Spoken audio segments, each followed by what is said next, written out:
So it's just Yeah. really cool to see like how, and I say it all the time that it's empowering. It's, you know, it's so great to be able to trust your body and have confidence in it, but it's really cool to like have clients tell you that and you're like, the work we're doing makes a huge difference. So with your clients, you kind of mentioned that you help them through their first competitions and sort of getting into the sport and how to Mhm. progress from there. What kind of principles do you apply when they start off and then progress through? So whenever I start working with people, I always have like a kind of an assessment intro session, just so like because there's a lot that I can see just out of a squat or a lunge. Like I can see like, oh, you don't press your big toes down. Let's put some weight in your toes, right? So if there are those outliers like that, then I can, kind of take from my experience and do like more specific tests and be like, oh, like I can see like you have like a really limited internal rotation on your right hip compared to your left hip. And of course, it depends on their. You will typically see girls undereat more than anything else just because of society and like what we've been told from a young age. So I have found that if we can get you to a place where you're eating enough and feeling yourself well and therefore promoting enough recovery, a lot of those performance deficits that we might feel or experience throughout the menstrual cycle, and again, this is very like individual, anecdotal, this is not very general at all, those tend to start to feel a little better and less of like a and more of like Mhm. a so that's more steadied out. Again, it's eliminating variables and just, treating your body like a like how you should, like just making sure you're getting enough fuel.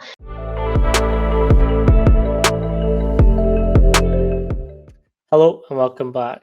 Today we have Laura Sue. How you doing? I'm good. How are you doing? I'm good. So if you just give us a little breakdown on who you are, what you do, and how you got to the place that you're at. Okay, awesome. Thank you so much. So my name is Laura Sue. I am a Seattle native. I live in Seattle, Washington. My journey in this industry started, let's see. Well, let's see. So in high school, I really enjoyed. I was an equestrian. I horseback rode, and I taught kids how to ride horses. And I really enjoyed the teaching, coaching aspect. But obviously, when it came to go to college and figure out what I wanted to study, I wasn't super sure. I wanted to stay in state, so I went to Seattle Pacific University and got my degree in exercise science there. The interest in exercise science kind of came from just liking to like working out in high school. Enjoyed moving my body and was super fascinated always by like science and biology and that kind of stuff.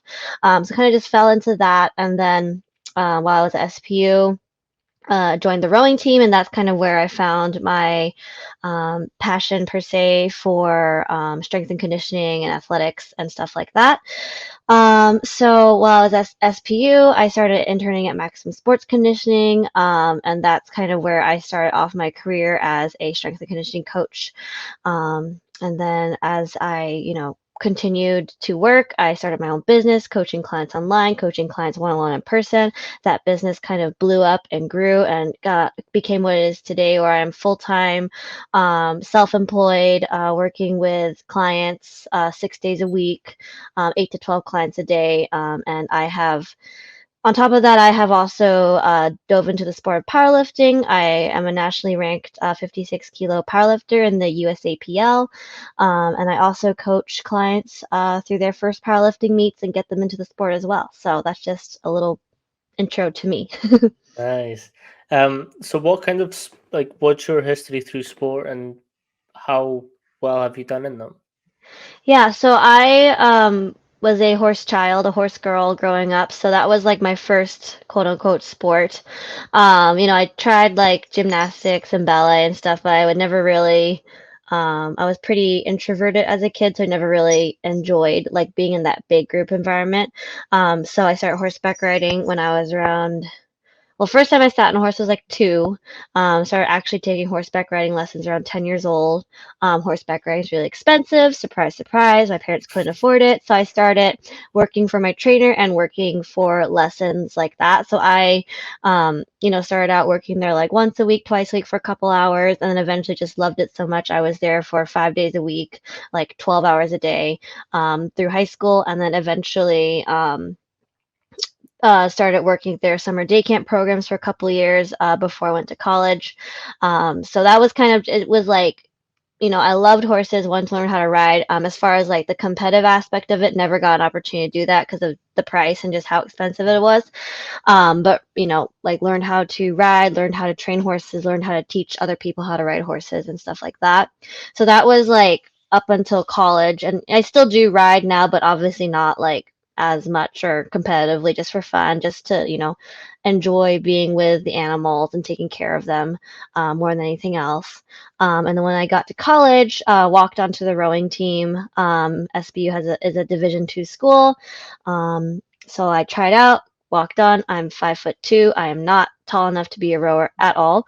My technique really saved me. I ended up in the varsity four my senior year, so I did okay for being 5'2" and with girls who are all 5'10" plus. So I did all right. So did that, and then once I got out of college, I graduated, was done with rowing. I kind of thought about continuing some endurance sports because at that point I was also running. Like probably like 30-ish miles a week. So, a decent amount of running too. Um, but I always loved the weight room, loved lifting weights, got into lifting a bit more. And then less than a year after I graduated from college, so in 2019, I did a rookie competition for powerlifting. Mm.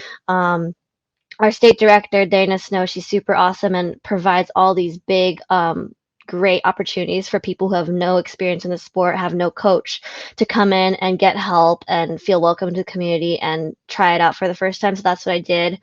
Um, I did the rookie meet and then was hooked, and then did one more meet, and then COVID happened. So lots of training. And then my second meet out of COVID, I think was my first nationals that I got to do in Vegas in 2021. So that was really awesome. And then kind of haven't looked back since. So yeah. Nice. What kind of records are you or numbers are you pushing and pulling? Um, my last meet in August, I finally squatted I squat 297, but I call it 300 because basically 300. It's all in kilos, so that's why the pounds are weird. Benched 171 and then deadlifted 385. Um, yeah, so those are my best numbers in a meet. Squat and deadlift were lifetime best too, which is really cool. Yeah. So what is that for us Brits? So 135 kilos squat, 77.5 kilo bench, and a 175 kilo deadlift. And you said you're 53 kilos? 56 kilo, 56? 56 kilos. Nice. That's Yeah. some good numbers. I'm trying to catch up with those, top national girls. So Nice.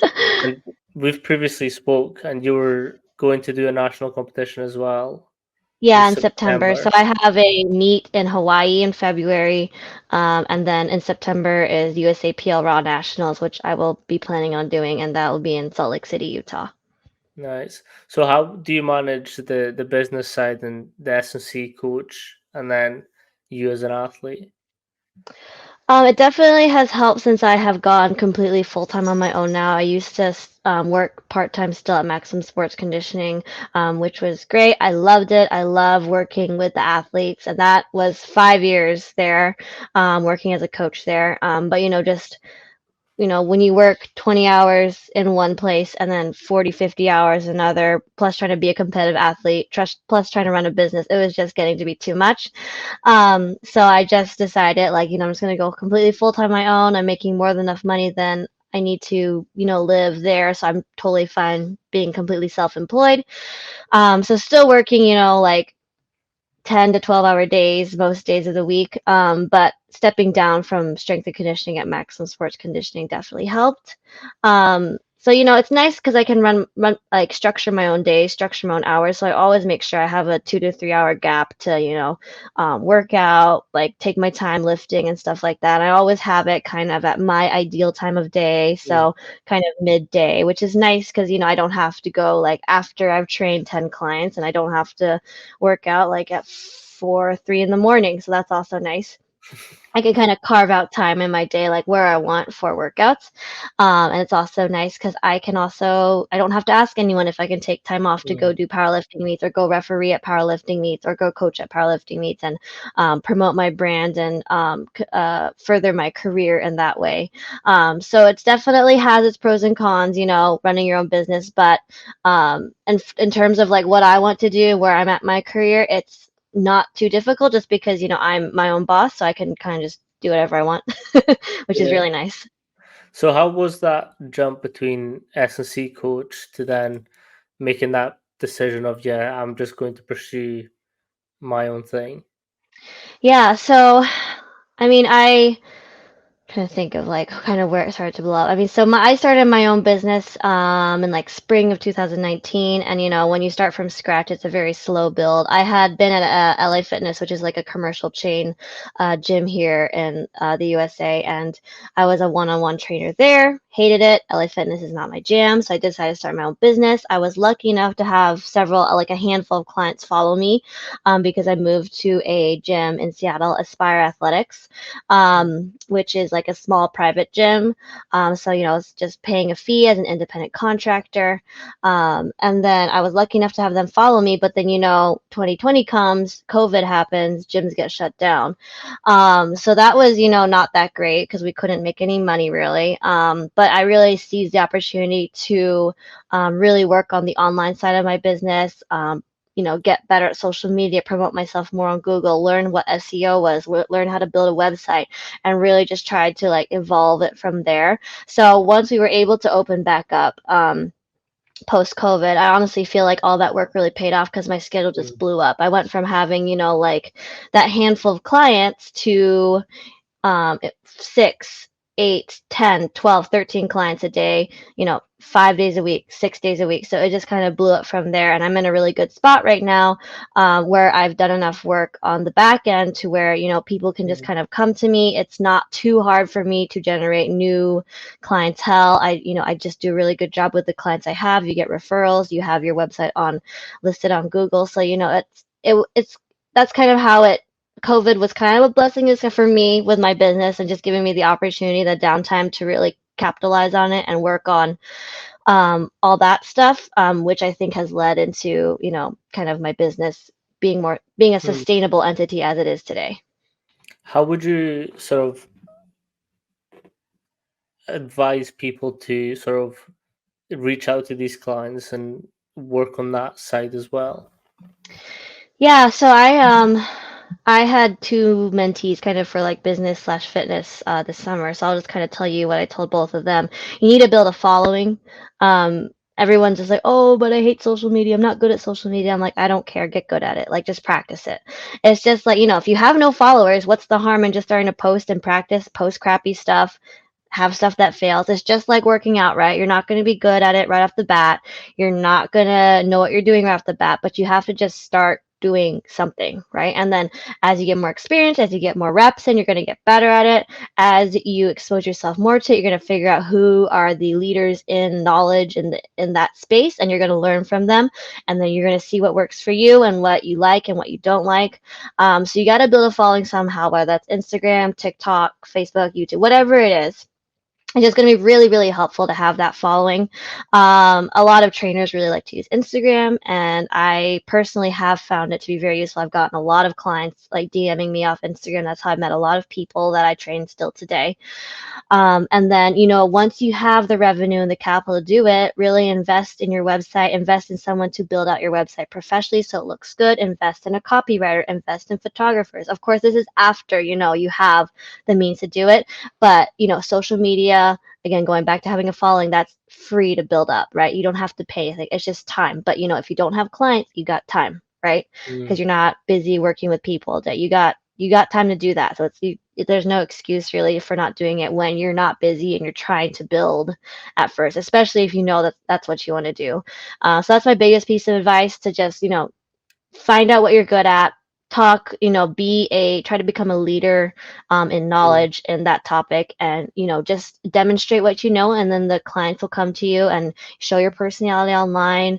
Um, and all, all that kind of stuff. It's all stuff that people will hear if they go take, business courses and stuff like that. But Yeah, that's like my big piece of advice.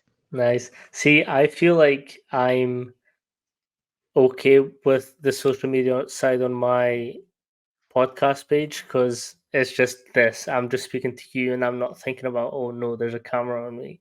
Like Yeah. on my other page, I'm just like, oh, record, Yeah, no, it's hard. record. It's so nerve-wracking, and I like really hate it recording myself at first, but again, it's just like everything else. Just practice, keep doing it. You'll get used to it. It'll become no big deal at some point. So. Yeah. So with your clients, you kind of mentioned that you help them through their first competitions and sort of getting into the sport and how to Mhm. progress from there. What kind of principles do you apply when they start off and then progress through? Yeah, so it really just depends on like what level they are coming in, what their goals are coming in, and honestly, like their personality type has a big key factor in it too. So whenever I start working with people, I always have like a kind of an assessment intro session, and I take people through the basic movement patterns like squats, bench press, RDL, so a hip hinge, some sort of single leg movement, and then overhead presses, just very basic stuff, just so like because there's a lot that I can see just out of a squat or a lunge. Like I can see like, oh, you don't press your big toes down, so we have a lot of foot instability, which is leading to your knees falling in, which is leading to you losing your balance in squats. Or I can see, oh, they don't have any control over their core, or they do have really good control of their core. So when they squat, they have a nice neutral back. When they come down, they have good hip mobility, they have good ankle mobility. So just those basic movement patterns tell me a lot. And if I do see something funky and kind of like, oh, I don't typically see that, because when you work with people for long enough, you'll kind of know when there are outliers and when, oh, this is very normal. Like you have been taught your whole life to only squat in your heels. That's why you're falling backwards. Let's put some weight in your toes, right? So if there are those outliers like that, then I can, kind of take from my experience and do like more specific tests and be like, oh, like I can see like you have like a really limited internal rotation on your right hip compared to your left hip. Maybe that's something we need to tackle a little bit before we start loading you up a little bit more, or at least be working on it, at first. So it's going to be very individualized depending on the person. But again, like most people come in at this certain level, and I Mm, can typically like take them through kind of a template from there. And of course, it depends on their goals. So not everyone who works with me wants to be a powerlifter. A lot of people who work with me are I always tell everyone like my ideal client is a millennial woman who have fur children, and it's a dual income household. Like my ideal clientele is right there. They're fun to work with, and a lot of them, are at that age where predominantly when we were younger, we were all told eat less, get skinny, muscles ugly, do cardio only.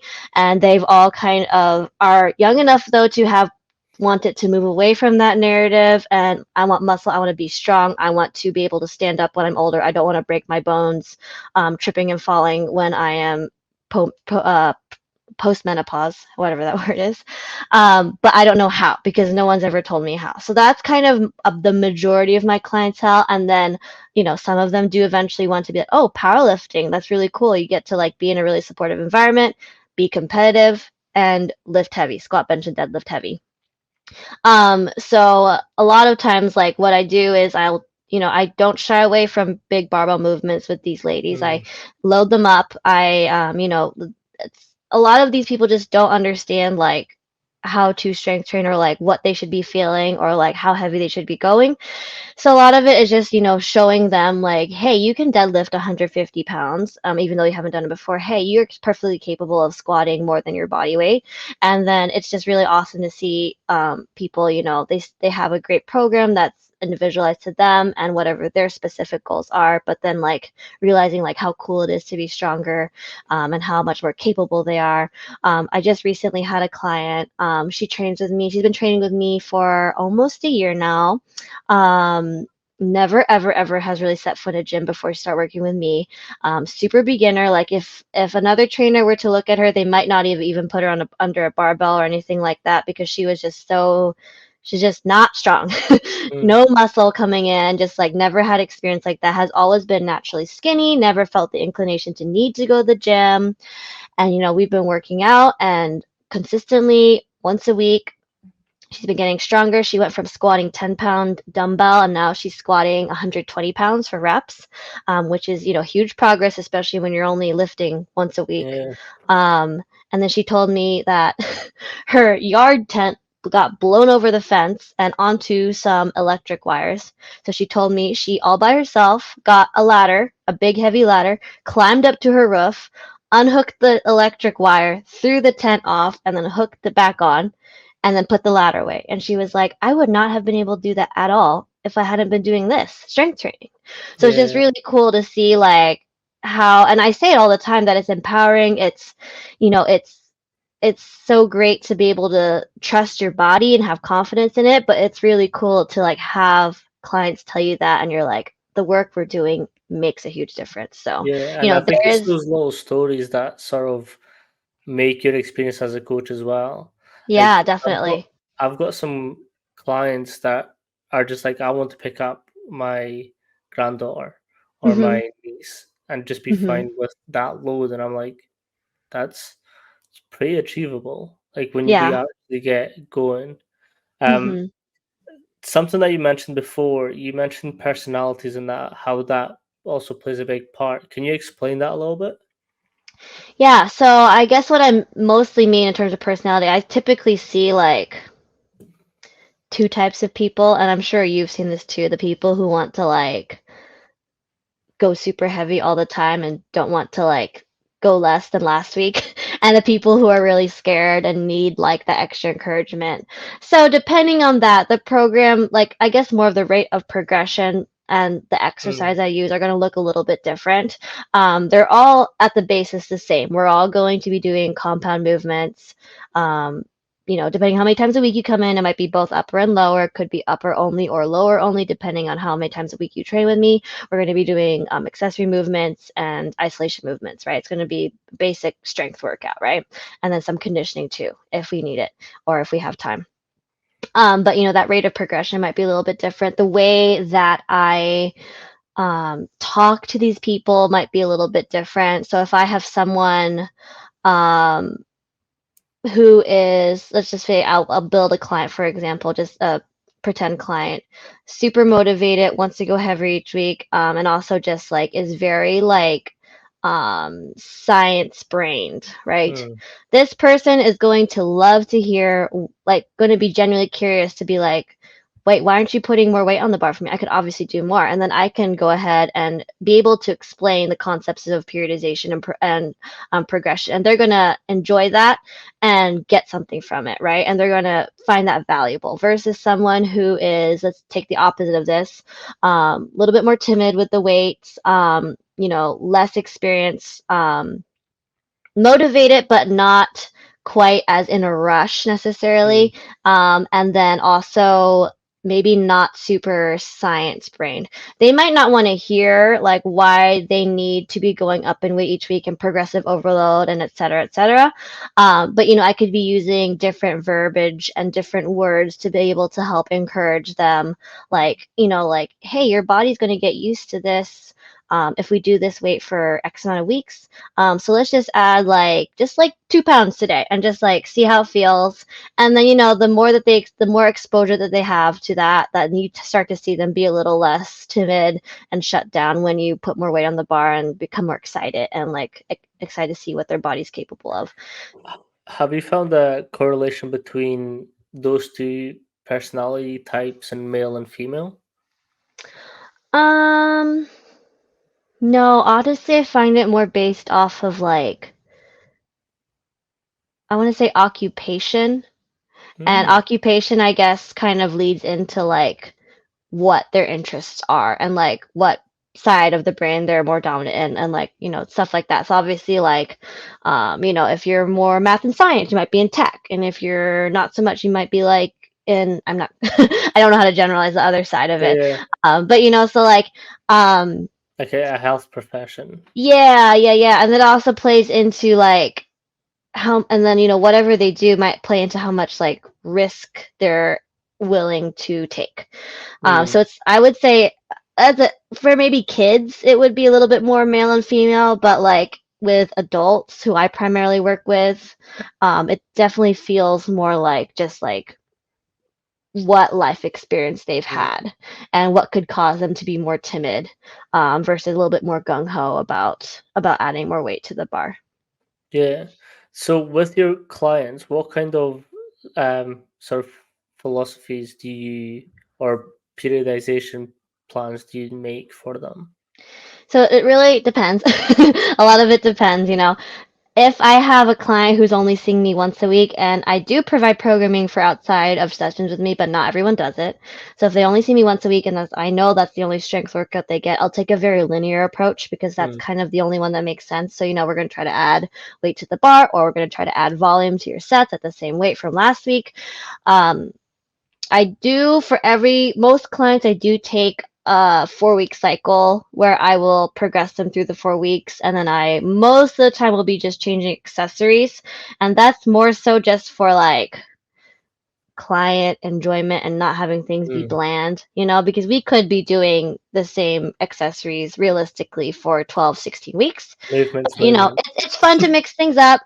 We're still working those muscle groups. If I have someone who's super new and they really need to stay on it, like if I'm like they really just need to get their hamstrings stronger, I might have them stay on RDLs for Mm. 10 weeks, right? But it's just really depend on the person. Or if I'm like, no, they're good, like they've progressed, we can change the exercise now. But you'll find that the changes I make are very subtle. So like they'll go from a reverse lunge one block to a goblet split squat on next block. So they're still getting the unilateral work, but we're just changing Mhm. it up just to, you know, again, just for like client enjoyment. Um, if I have someone who is working with me a little more frequently or does the programming themselves, I like kind of a daily undulating, Mm. kind of like a periodization.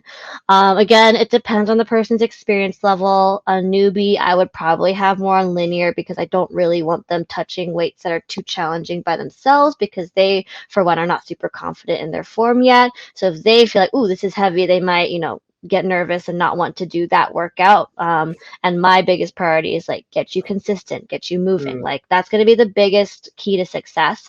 And once we can get you confident and consistent, that's when I can kind of start throwing more challenges at you on your own because I know you're now more confident in your abilities and your strength in the gym. So unless they're like super beginners still, I like a daily undulating periodization or just undulating. Um, just because, especially for powerlifters specifically, I just find it a little bit easier to keep the exercise variations a little bit more consistent versus like a true conjugate Mm. approach. Because, you know, if I'm always changing the variations of those main lifts, it's kind of hard to track, unless you do it in like a very systematic, maybe it's like, you know, a 2 week cycle where you change off you do like, let's say bandit squat week one, and then you do comp squat week two, and you cycle between those. That might be a little easier. But again, it just depends how you structure it. So I prefer the daily undulating because these get more exposures to the same variation, but you can mitigate fatigue and overtraining and accommodation by having those like high, medium, low days, and then, you know, changing the focus of the day depending on what the athlete needs. So, for example, like if I have a newer powerlifter, their heavy day could be like, you know, a classic, you know, kind of heavier day, like rep ranges of like 3 to 5, 80 to 90%, somewhere there 80, 85%. And then maybe their light day will be a very, very technique focused day where I take the percentage way down, but it's like long pause squats or double pause squats Mm. or 1.5 squats or a wide stance box squat, depending on what I think they need and they're lacking. And again, like I'll run that for anywhere from 4 to 6 to 8 weeks, depending on the person and how I see the rate of progression. Nice. What kind of help do you then do with moving on from that? So when they've got a competition and it's planned that they're competing on that day, how do you then program for that? Yeah, so we work backwards. So if I know someone has a meet on like January 1st, I'm going to work backwards from January 1st. And I like to run meet preps. Depending on the athlete experience, like if it's your first meet, I'll run a 12-week meet prep cycle. Mm. If you're more experienced, you could probably do like a 8 to 10 week cycle. But essentially, what you're doing is first. So the thing about powerlifting, people think it's like just maxing out. a little bit more than that. You have to be able to display the most amount of weight on squat, bench, deadlift all in the same day in a short period of time. Well, it could be short, it could be also very long. But there is an element of like stamina and endurance that comes Mm-hmm. to that, which a lot of people don't realize. So having SBD days or squat, bench, deadlift days is paramount because you need to get your body used to that. And also having some sort of work capacity. Like people like, oh, powerlifters are just like fat and do only one rep and they don't have to do any cardio. I'm like, no, you gotta have some sort of work capacity. So I don't really enjoy doing comp lifts, like squat, bench, deadlifts, competition specific technique lifts in higher rep ranges, just because I feel like the breakdown and form you get is not Mm, very conducive to having good technique. So I like to put that volume more in the accessories. But my higher, quote unquote, higher rep ranges for the comp lifts will be like pushing like towards the 5 rep range. mm, And then as we get closer to meet, that number will come down, obviously, because we're trying to start to mitigate fatigue in order to be able to display maximal strength. And then I can also control the amount of fatigue and volume they get and the accessories that they're doing. So I can start cutting back on the accessories. I can start cutting sets, reps, or like having them add weight but cut volume, stuff like that. So it's going to be a little bit dependent on the athlete. If you're first meet ever, it's going to be a very linear approach. I'm going to, kind of work you from the top down. As mm, volume decreases, intensity is going to increase with the intention of keeping fitness high while fatigue drops. The tricky part is when you get into the last 4 to 6 weeks of the meet prep. And if I have you need to figure out how this athlete peaks because essentially what you want is your fitness stays high so you don't get tired on meet day because that's not what we want. You don't want to be gassed by the time you hit your last yeah. deadlift. That's when you can put the most kilos onto your total. But you also don't want to be so fatigued that you can't even touch close to a PR. So it gets a little tricky there. Most people will peak just fine off a very like kind of just linear taper, where you're just dropping volume and increasing intensity. So it kind of looks like an X if you look at it Yeah. on a graph. Um, for me, I'm always just like, I need to know how much this peak and taper, like puts kilos on for this person because I don't know. Like, if they're a newbie, it's going to be bigger, but it might not be for some people. Like bench can peak and taper differently from squat. Deadlift can peak and taper differently from bench. Like each lift can kind of do their own thing. So it's really important to be tracking what you're doing and then looking at the outcome and seeing what you could do better. Um, Do you kind of use your accessory lifts as sort of like quote unquote conditioning? A little bit in the sense that like I have my athletes doing quite a bit of accessory work compared to what people will think as a more traditional powerlifting programs, like where you're only doing squat, bench, deadlift. I don't think you should only do squat, bench, deadlift unless you're Elia Bavoli. She only does squat, bench. She's like a top level French lifter, and she weighs like 165 pounds, squats like 405 for 8. She's an outlier. But I do believe that you need to be doing accessory lifts just to keep you healthy, and also because a lot of people just can't stay healthy when they do squat, bench, Mm, deadlift at that capacity. Like your low back's going to start to hurt, your shoulders will start to hurt, your knees will start to hurt. So it's important to have things outside of that. And I typically have these accessory movements, especially when we're far away from a meet, to be fairly high volume, like AMRAPs, drop sets, mm, stuff like that, because you're not only going to get that, it might be a little bit too much for like muscle hypertrophy. We're talking about minimum effective dosage, but you're going to get good conditioning benefits from it as well. And if you're recovering well, right, like prioritizing your sleep, prioritizing your nutrition, you still should be getting those hypertrophic benefits. And of course, if, we're powerlifting, we're not strength and conditioning athletes, right? This is different. Um, Most people powerlifting are going to be recovering just fine because they don't have anything else outside the gym. They're mm. normal people at their job. So it's a little bit different from strength and conditioning The gym for is athletes. essentially their sport. Yeah. Exactly. Yeah. So it's a little bit different frame of reference in terms of like how you structure programming, how you look at training, because like it's like if I was to work with an athlete in a strength and conditioning setting, I would not do what I'm doing for powerlifters at all. Like that is the worst thing you could do probably for an athlete. Um, but for a powerlifter, that is their sport. So exactly what you said, they need to be doing a little bit more in the gym to help with that. Yeah, you've kind of touched on it, the nutrition side of training and how it differs. What kind of recommendations do you give your clients? Well, again, it depends on kind of where their starting point is. You'll you'll find I say it depends a lot because it No, but does. it does, it really does, and I think that's what people don't understand about this sort of It's very industry that nuanced. we're in. It's very nuanced, and me and Yeah. Nate kind of touched on quite a lot of it, which is like you cannot treat everyone the exact same. Like that does Yeah, not and work. that's why I think it's so, so, so important to have such a strong background in science because if you really know your biology, your biomechanics, your physiology, you will know where the it depends go to. Like you can take the principles of science and you apply that to all the it depends. So that's why I just really believe that everyone should have that solid background. But in terms of nutrition, again, it depends on where they start at. If I have a tech worker who doesn't eat any meals and they just eat ice cream at night and keep gaining weight, that's going to be different from someone who is eating a solid 3 meals, but maybe isn't quite seeing the recovery results that they want. So it's really going to just depend on where they're starting from. If I'm taking someone who has no foundational eating habits to begin with, like they don't eat breakfast, they don't eat lunch, their first meal isn't until 8 p.m., right? That's going to be a very different approach that I take from someone who already has some foundational nutrition Mhm. habits. So for the most part, I always check, are you eating meals? Are you having cravings? And do you have hunger signals? Those are like my big three to check first. Can you explain what they are? Yeah, so we know what meals are, like you're eating regular breakfast, lunch, and dinner. Cravings. Cravings really just tell me, like, oh, we're probably not getting what we need in our meals. Like, we shouldn't really be getting crazy cravings all the time.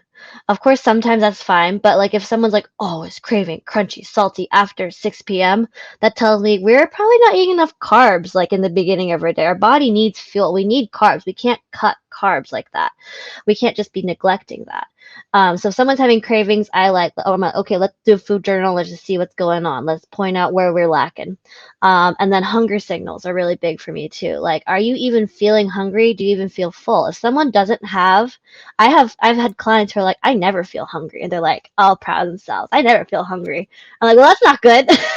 Your body has hunger cues and satiety cues for a reason. You need to be having those hunger signals. And it circles back to get those hunger signals, you need to be eating meals at structured times because Mm. that's going to help your body get those hunger signals back. So I really encourage people at least have something for breakfast. Like I used to never ever want breakfast early in the morning and I get up at like 3:45. So like when you're trying to eat breakfast at 4 a.m. and your stomach says no, you're just like I don't want to. But I knew how important it was for me because I'm about to go work with 6 clients in a row. I don't know when the next chance I am going to eat, and I'm going to work out right after. So if I'm not fueled for my workout, it's not going to be good. So if I can at least have a protein, carb heavy breakfast, then that's going to help me a lot throughout the day. I'm not Mm. going to feel like crap going into my workout. So I was not a breakfast person, but I would always make sure I ate one thing, and this is like 8 years ago when I started doing this. So I would have applesauce, and then eventually I was able to eat toast, and eventually became toast with an egg. And now I can wake up at 4 in the morning and actually have a hungry stomach. But this is like 8 years in the making. Like this stuff Mm. takes time. So just because you don't feel something kicking in the first month, just keep doing it because it's going to be beneficial in the long run, and you're just don't want to experience what's going to feel like to be not fueled going through the rest of your day. So that's kind of like the basics that I take first with people in nutrition. I just make sure they have those down. And then from there, we can kind of, make those fun little tweaks like, oh, you should be getting this many grams of protein. We can like look at your macros and look at all that kind of stuff. So Yeah. So in terms of the way that you program and sort of train, how does that? How do you implement? Do you have a coach or do you coach yourself?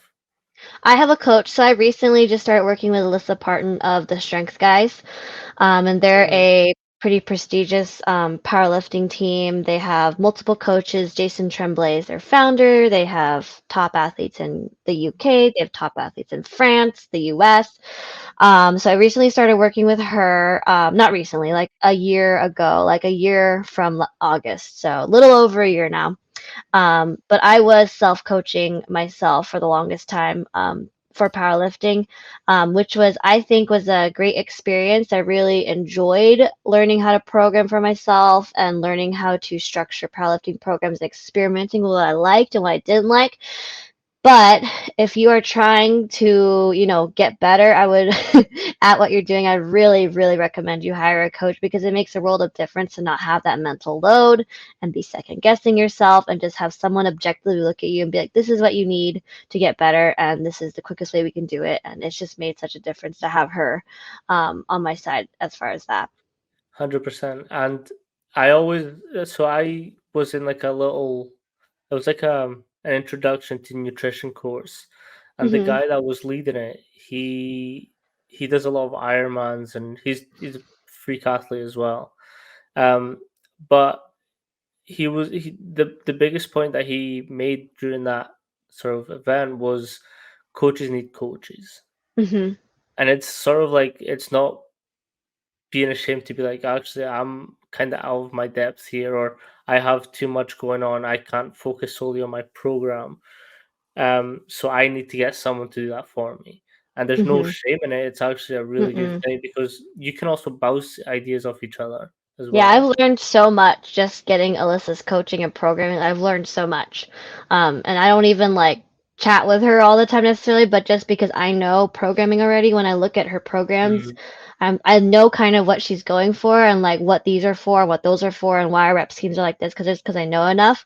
So it's also just really awesome to look at different programs. Like I will just go buy training programs just to look at them and see like, oh, that's how they structure this. This is what exercise they use for this and just kind of keep stuff fresh for you and kind of gives you more tools in your toolbox. I also just love going to in-person coaching clinics, even though I know how to like ollie lift, I know how to clean and jerk, I know how to snatch, I know how to squat, bench, and deadlift, but it's just great to hear different cues, to get different perspectives.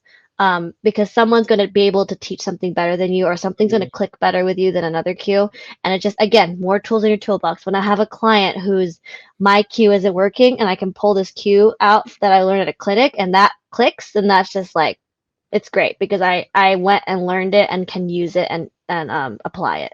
100%. I actually have reached out to certain coaches and just asked, like, have you got a program that you've done that sort of sums up your way of programming? And they're usually, not always, but they're usually just send you it just so you can have a look at.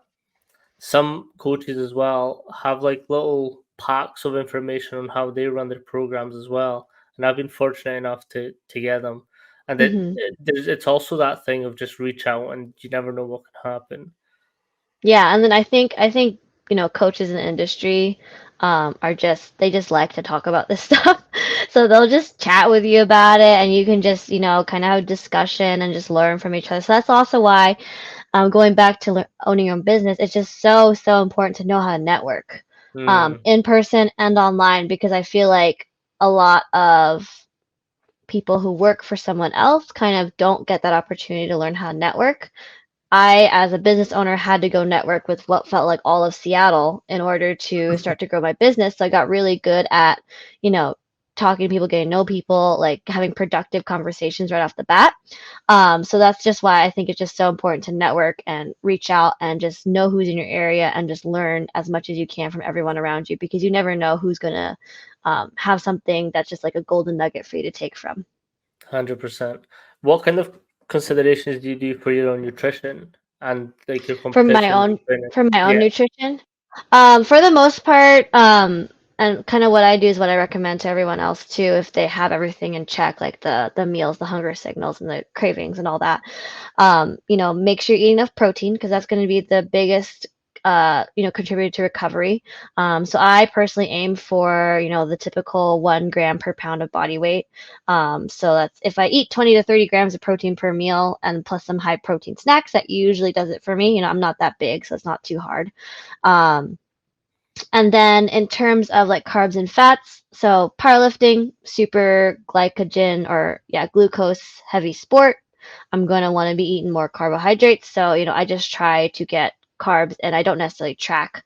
But, in the Mm, past I have tracked. So I kind of can now eyeball and see like, oh, this is about XYZ grams of carbs. And I make sure I get, at least that much per meal. So I know I'm getting like roughly like at least this amount of carbs per day. And I can feel it too. Like if you've been training for long enough and doing it for long enough, you'll be able to tell like, oh, I'm low on carbs either from the day before or today. My lifts aren't moving as snappy. My muscles don't feel as full. So the more you experienced you are, the more you can kind of correlate those as well and kind of adjust as needed, right? Um, Nutrition, like at competition, is going to look a little bit different. You don't really want the protein sitting in your stomach or the fat Mm. sitting in your stomach when you're trying to be lifting as heavy as possible for one rep, because again, very glucose dependent energy systems you're working with. Um, and there's also the factor of weigh-ins and making weight and possibly being dehydrated. USAPL has a 2-hour weigh-in, so you weigh in 2 hours before you lift. So that's not a lot of time to like refuel and rehydrate. So if you're doing a big weight cut, that could be really detrimental to you. So there's going to be different considerations for that too. Getting your electrolytes in, getting your carbohydrates in, getting your liquids in before you lift, and then making sure you're figuring out where is the best time to have your meal. You don't want a sandwich before you deadlift. You might throw up all over the head judge when all that, intra-abdominal pressure comes in, right? So it's just going to be a little different animal on meet day in terms of like nutrition considerations. But for the most part, like day-to-day stuff is going to be very simple. Yeah. What kind of considerations do you do then for when you're sort of during your different fluctuations during the month as a woman? Yeah, so again depends on woman to woman. I personally don't really fluctuate that much in my body weight, but some people really do, like 5 to 10 pounds. So you just have to take that into consideration, especially if you're competing and have a weight class to make. Like if your meet falls on the week of your period, you're kind of screwed. You might be 10 pounds heavier. So really having everything locked in as much as you can beforehand is going to be really helpful, because then you're just going to be able to, if you have your nutrition consistent, your training consistent, your sleep consistent, then you just have less variables to deal with when it comes to weight fluctuations and water weight and retention and all that kind of stuff. So you'll kind of be able to figure out the trends. Again, it's going to be individual for each Mm-hmm. person, so I can't really make like a generalized like standard recommendation, but I will say the one thing to for anyone to do, male or female, is just make sure that you're eating the amount of calories that you need to be eating. Like a lot of people will be shocked at how many people are actually under eating, Mm-hmm. and not getting enough carbs and protein.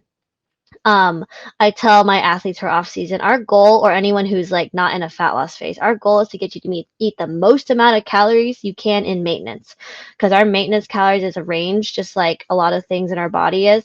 So if we can just jack up your maintenance calories as high as you can, you're just going to be giving your body the best opportunity to train from, the best opportunity to be recovering from.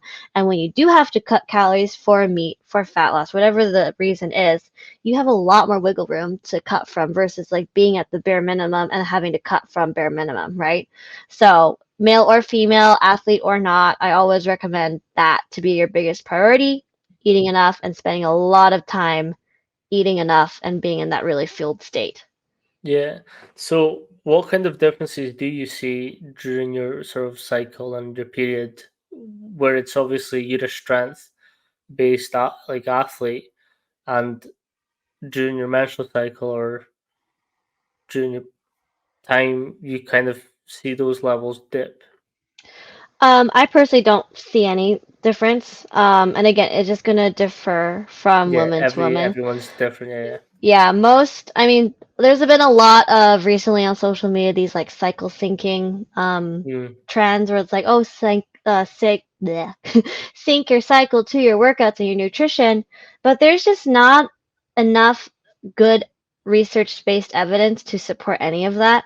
So and the differences you see in like strength levels, it just varies so much from individual to individual. So it's really just becomes like what feels good for you.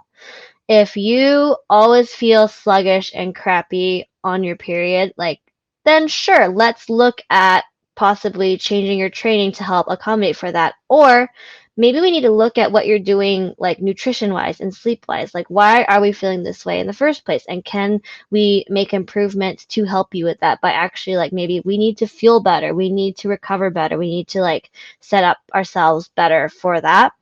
Um, but and then, but if you're like, I don't feel any changes Mm. in strength, then cool, let's not change anything. Why fix what's broke, right? So it's How really just big going to of depend on the individual. how big of an impact do you think nutrition is to that? I will say for females specifically, you will typically see girls undereat more than anything else just because of society and like what we've been told from a young age. So I have found that if we can get you to a place where you're eating enough and feeling yourself well and therefore promoting enough recovery, a lot of those performance deficits that we might feel or experience throughout the menstrual cycle, and again, this is very like individual, anecdotal, this is not very general at all, those tend to start to feel a little better and less of like a and more of like Mm. a so that's more steadied out. Again, it's eliminating variables and just, treating your body like a like like how you should, like just making sure you're getting enough fuel. But again, like it's Protein all core. very nuanced and it can be very difficult to have these conversations with some females because, everyone's experience has been different around food and exercise. So you got to be very aware of that and making sure using language that is not kind of playing into, I don't want to say it, but like diet culture, right? Mm. Um, avoiding terms that can be like, very like diety. I can't think of anything right off the bat, but like, just making sure that you're approaching it with a very neutral outlook, and always, always, always prioritizing that you are like, I am telling you this because I care for you and want you besides get results, just want you to be a healthy human being with a good relationship with food and exercise because that is really important to me, and that is important that I convey that to you, that I make sure that you feel that I'm prioritizing that for you just as a human being, client, and friend, right? So it can be very complicated, very nuanced when you're trying to approach those conversations, but it's important just to keep that at the top priority, no Yeah. matter like who you're working with, obviously, and what they're experiencing. I actually I've grown to hate the word diet Yeah. because if you eat cheeseburgers all day long every single day of the week, that is still a diet. That is your Hmm. diet. But Yeah. people have sort of came up with this definition for this word where it's like you have to eat less. Yeah. But it's Yeah, and like I definitely, I try to be super aware and like we're not going to say stuff like I don't ever say like cutting calories or mm, like these diety terms or like look I try to avoid these like kind of buzzwords because like those can be kind of triggering back into for some people, and you don't know what these people experiences are, so I try to be very neutral with the language that I use and I make a conscious effort to do it. I try my best to avoid them. But again, like at the same time, like I also tell my clients, especially my female clients who have anxiety around, like, for example, anxiety around stepping on the scale. I'm mm, like, we need to take that power back and like you won't I'm trying to figure out a good way to say this. Like, once you can step on that scale and not feel any sort of emotion, or you can say the mm, word diet and not spiral back in, that's when you know that you have made good mindset changes and feel like free or liberated of that kind of societal mindset, because that's what I would consider like true neutrality. Like, we can be like, oh, like I'm 10 pounds heavier than last month, like how am I going to respond to that? That's going to be very key to mm. like those conversations that you have around that. So How do um you initially start this progress into them having this shift?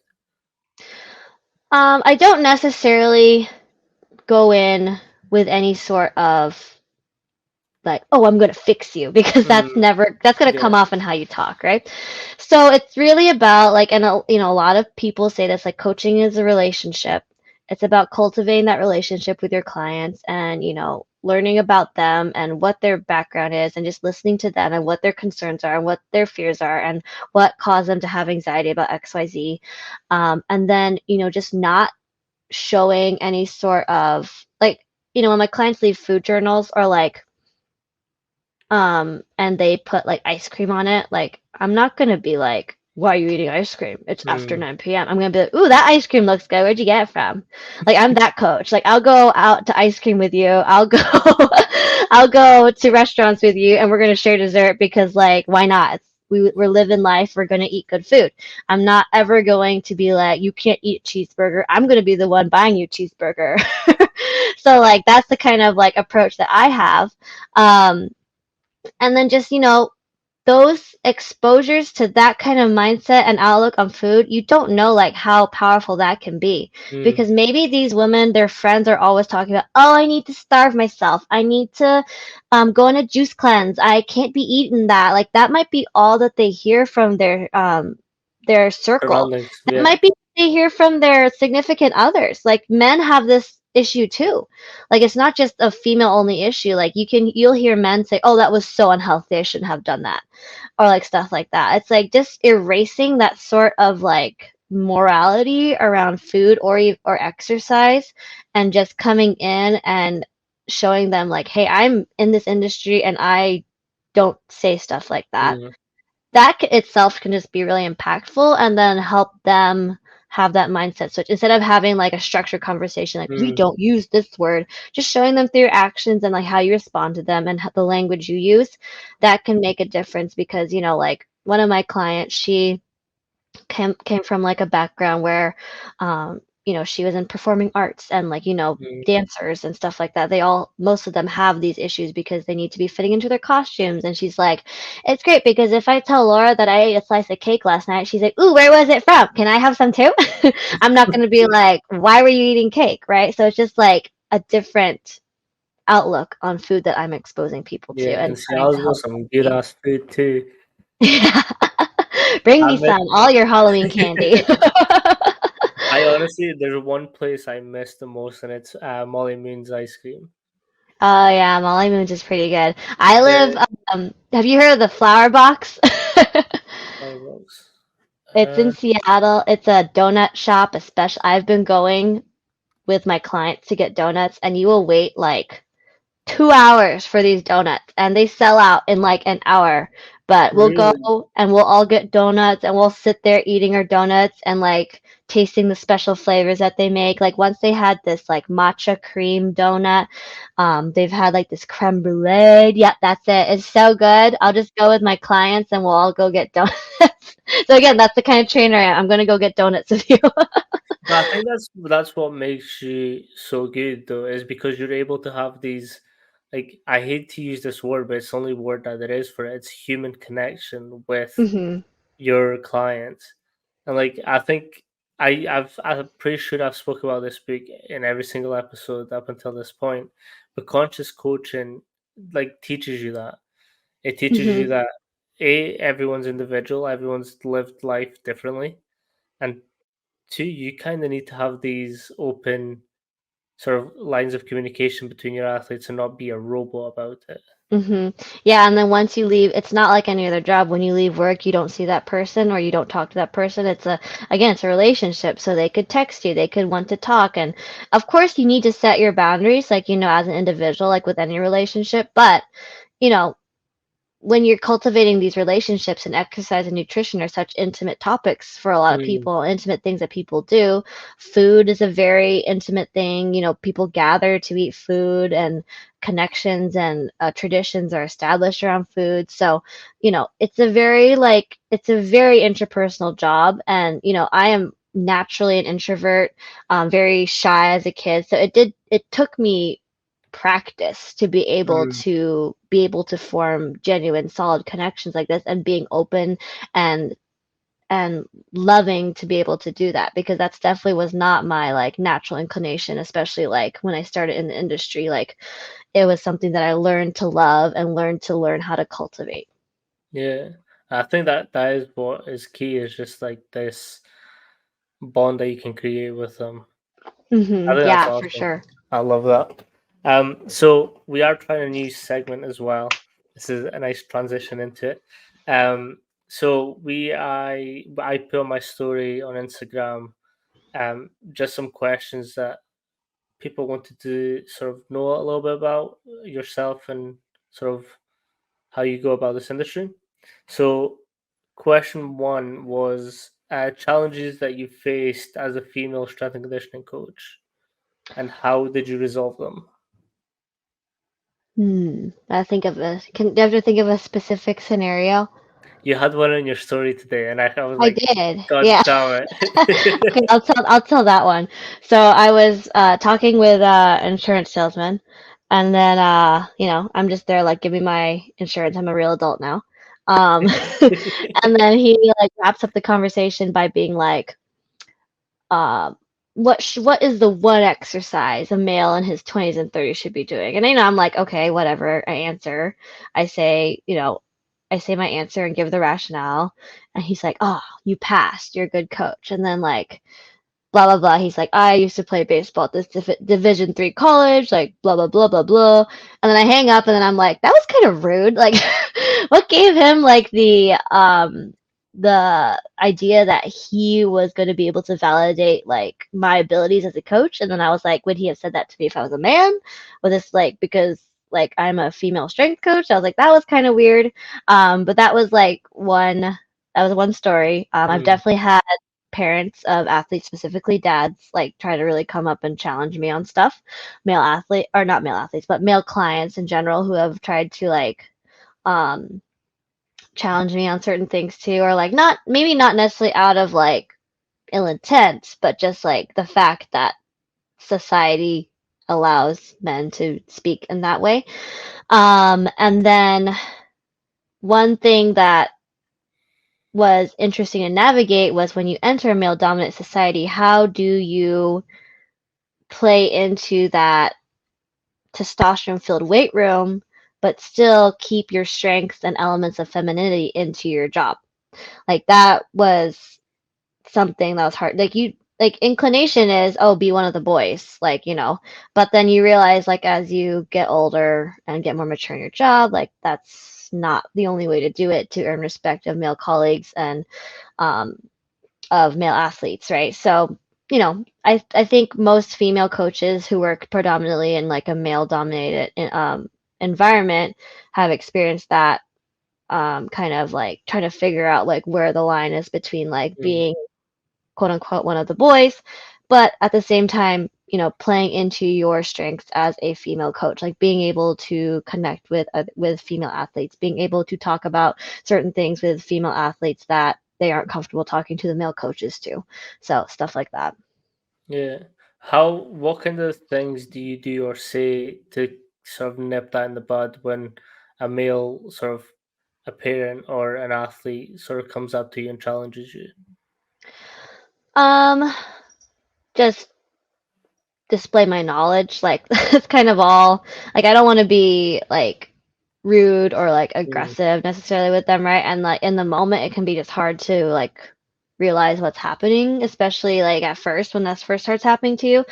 So just and I'm very confident in my background in science and my knowledge as a coach and my experience as a coach. So I will explain what my like knowledge is and like display it, and I feel like I can do that very well and competently, so that usually does the trick. They can argue with me.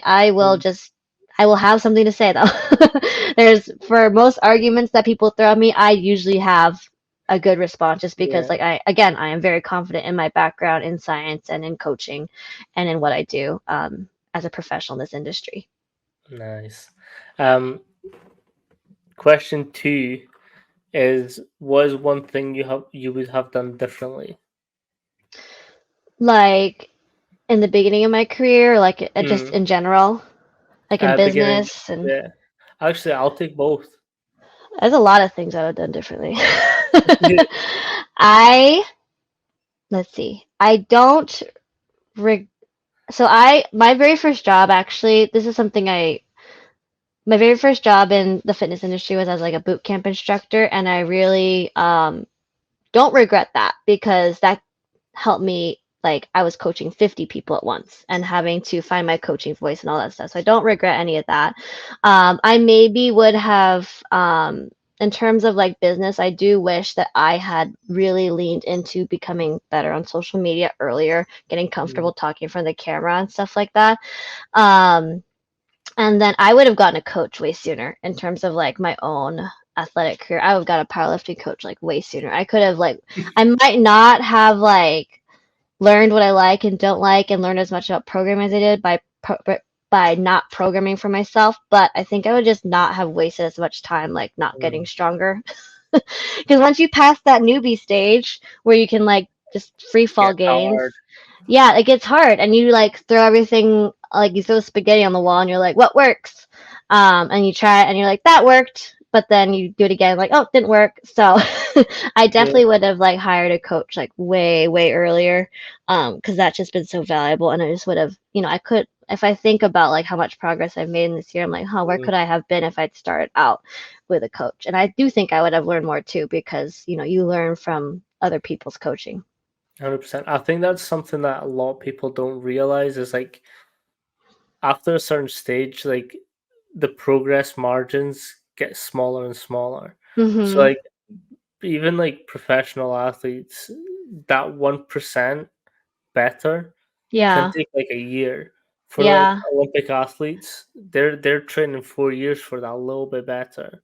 And Yeah, some and sorry, go ahead. no, it's all Oh, you and go. I was just gonna say, like some people like to do like again, like I said, program for themselves because you learn. But Mm, I would argue that you can learn more and better by working with a coach because there is textbook knowledge and then there is real world knowledge, and we know that they are very similar but also different, right? Like the way you learn how to program in a book and the NSCA essentials is going to be a little bit different from how you might program in real life. So I do think that you can learn a lot by reading, obviously, but I do think you can actually learn more by definitely. working with a coach. Yeah. Yeah. Third question is kind of a follow-up from sort of some of the things that we spoke during the podcast, but what is your breakdown approach to periodization for strength, and how do you apply it to yourself? I know you've got a coach, but how is that applied to you, and how do you apply it to your clients? What is my periodization for strength? Well, we kind of touched on it a little bit. Like I like that kind of daily undulating or undulating approach, a little bit conjugate approach. Um, Reasons being like, but again, like I will use linear if I have a new client or a beginner client. So it just kind of depends on like what this person needs. Reason why I like the undulating approach is because when you are training at a good amount of times a week, like 3, 4 times, 5 times a week, you can't it's you can't really be working on like the same things throughout the week. Like you're gonna plateau really quickly. It's Mm, gonna be easier to get injured, and I just personally just don't prefer like higher rep ranges too when I am um, training. Especially like power lifts, like comp lifts. So like a lot of the way I think of like powerlifting programming is very similar to like strength and conditioning. We want to be working speed, we want to be working power, and we want to be working strength. But how I look at for powerlifting, we want to be working strength, obviously. We want to be working rate of force development or speed, and then technique, right? So those are kind of the three things that I like to focus on. So like an example of like a week of some clients workout will have some sort of strength day. It could be a max effort day, depending on what um, time phase of training in there. And if they're far away from a meet and we're trying to build up strength in certain areas and certain ranges of motion, it could be a max effort day or it could be just a very like traditional strength day, intensity ranges 80, 90%, rep ranges of 1 to 5, right? And then I like to have, that's like my high intensity, like high day, max effort day. And then I'll have the next, if it's the next lower body day or next upper body day, it'll be a more low intensity because you don't want to be going from high intensity to high intensity. And that'll often be like the technique focus day that I put in. So I could regulate intensity and RPE, or rate of perceived exertion, by doing like a long pause squat, a low box squat, a pin squat. So something that I know this athlete's going to benefit from technique wise and perhaps strength wise, but obviously the intensity of the lift is way lower Mm. because we cannot pause squat as much as we can just regular squat. And then your third day, like for example, let's say this person's squatting 3 days a week, that third squat day might be more of like a speed focus or like rate of force development focus. So maybe they're doing like a dynamic effort day, they're using bands and chains, maybe they're doing just like an intensity that they can move at a certain meter per second or velocity. But again, this kind of also just depends. Like I will not probably will not run this for the whole year. It's going to change depending on what phase of training they're in. But that is typically kind of what I fall back on. Yeah. Um. Perfect. Thank you so much for your time. Yeah, Um. of course. Thanks so much for having me on. No, it's all good. When I saw your page, I was like, I need to speak. Um. I think it was just the way that you were sort of handling yourself as well. I think it's a really important thing to obviously something like you've said before is have that confidence online and just sort of make connections as well. That's why I love this podcast. Is like I just get to speak to coaches, Yeah, and and it's that really for me, cool what I'm you're just doing. happy. Yeah, I hope you grow a lot, and because it's great to hear from other people and hear all their experiences. So that's why we like listening to these podcasts. Yeah, and I'm genuinely having fun making them as well. That's Um, great. Yeah. could you just let everyone know where they could reach you, or sort of any plugs that you kind of want to give a shout out to? Yeah, so I am based in Seattle. I train out of Aspire Athletics. So that is where I primarily do my training out of. You can find me on my Instagram at Little Laura Lifts. That's Laura without an A and then straight into lift. So LITTLELAURALIFTS. Super long handle, but that is my Instagram. You can DM me on there. I'm really active on my Instagram. Yep, that's me. I have all my pin poster. There's all the info, link in bio, all the info you need about working with me is pretty much right there. You can also go to my website, www.liberatestrength.com. Brand new website that I just got professionally done, which is super exciting. I don't know if you can get on my website from the link in bio, but That was if you go to liberatestrength.com, that is my website. You can also get in touch with me there. Email me, Laura at liberatestrength.com. DM me. I'm pretty easy to reach for the most part. I always start off clients with a info call, and then we have an intro session to assess.